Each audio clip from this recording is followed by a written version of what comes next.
Hey, what's good, y'all? So you're welcome back to the channel. This is Godsway here.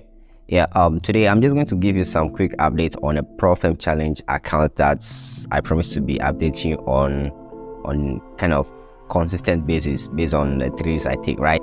So Thursday I took a trade, Friday I didn't take a trade. Guys, this video is going to be a little bit different because I'm not going to go in depth into the chart analysis, but I'm going to show you a tape recording of a trade I took on, Thursday, and how it went against me very bad. Like, it is something, right?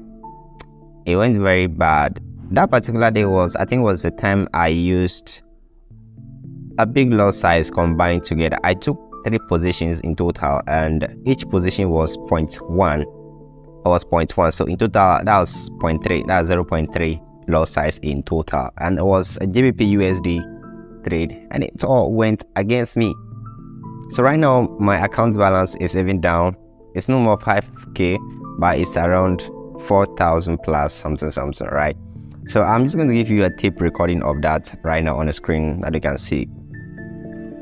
And one other thing that I want to say is that, listen, as my trade hit SL on that particular Thursday, guy, my psychology got messed up, and I just told myself, once I've hit SL, I am not taking any trade again, and even the next day I'm not taking any trade again. Now I think I realized my mistake.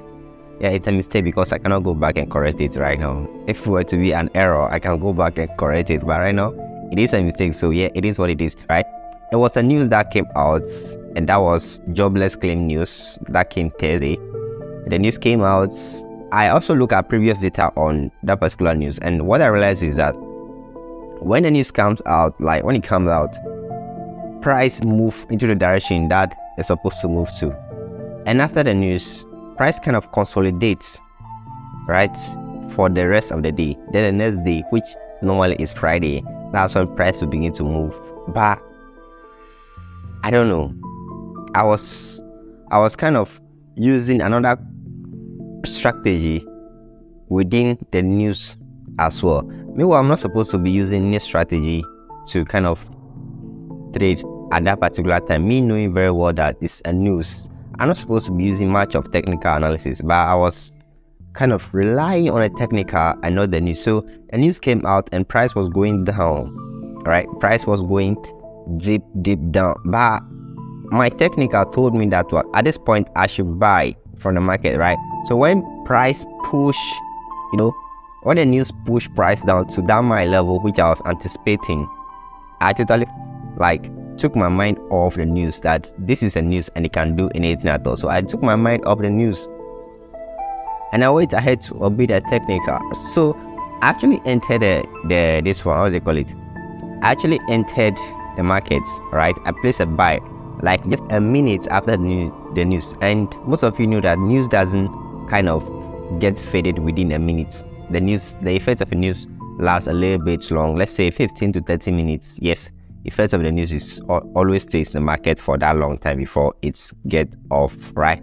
So I entered the markets just like a minute after the news, just because price went to my area. And of course, once the news pushed price up to that particular area I was anticipating, it came up a little bit in profit, but since it did not even hit my first take profit, I was like, no, I'm not moving my SL to break even. I just left everything over there. And the next thing I realized was the fact that the news pushed price heavily down, and it went to hit my stop loss. And guys, that was very sad. Maybe I should have just closed the trade when it was in a little bit profit. Like, you probably might have seen it on the screen, the recording already. You might have seen it. I should have actually just closed the trade and move on, but I was like, my first TP has not hit, so I just have to wait. So, and it ended up in tears. Anyway, that's just a quick update on the account. So right now we are down a little bit on the account, so we just have to build it up to 50 and more so that we could pass the challenge and get funded in the long run. But anyway, like I said, either I get funded or not, I'm going to update you on the whole journey. It's like a documentary, something like I'm keeping record of all this stuff, right?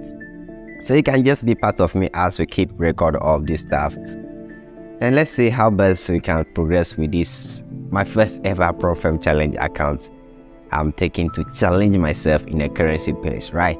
So I'll see you in the next video, and if you like the content like this, don't forget to hit that like button on the video and also subscribe for more content related to this aspect of trading, right? I'll see you in the next video. Peace.